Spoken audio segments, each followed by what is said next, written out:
उन्हाळा म्हटलं की ओढ असते ती थंडगार पेयाची. आणि तेच थंडगार पेय जर आपण घरीच बनवले तर त्याची मजाच काही वेगळी आहे. उन्हाळा अजून सुखकर होण्यासाठी असंच थंडगार पेयाची रेसिपी आज मी घेऊन आली आहे आपल्यासाठी खास. मँगो लस्सी. हाय, हॅलो, नमस्कार. मी प्रणिता. माझ्या किचनमध्ये आपल्या सर्वांचं खूप खूप स्वागत आहे. चला तर रेसिपीकडे वळूया. सर्वप्रथम मिक्सरच्या भांड्यामध्ये आंब्याचं गर घेतलेलं आहे. दह्याचं प्रमाण बघून इथं आंब्याचं प्रमाण घेतलेलं आहे. मँगो लस्सीमध्ये आंब्याचं प्रमाण जर तुम्हाला जास्त घ्यायचं असेल तर तुम्ही तुमच्या आवडीनुसार आंबे जास्त घेऊ शकता. लस्सी बनवण्यासाठी आपल्याला दही लागणार आहे आणि त्यासाठी घरीच तयार केलेलं दही आपण इथे घेणार आहोत.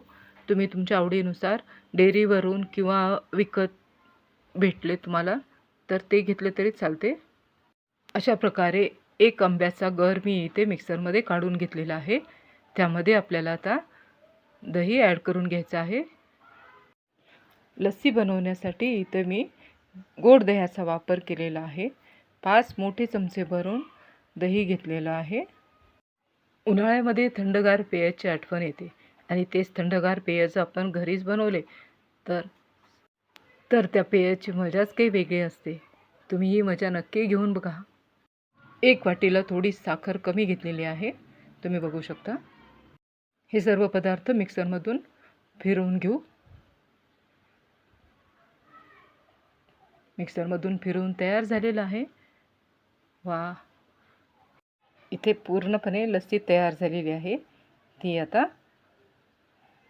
व्यवस्थित मिक्स करून घेऊ. बघा, आंब्याची एक पण गुठळी राहिलेली नाही आहे. अगदी व्यवस्थित मिक्स झालेलं आहे सर्व साहित्य.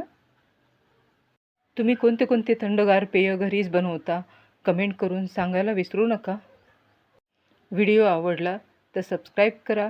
नवीन असाल तर चॅनलला सबस्क्राईब करा आणि चॅनलला शेअर करायला विसरू नका. अगदी कमीत कमी वेळामध्ये आपली लस्सी तयार झालेली आहे.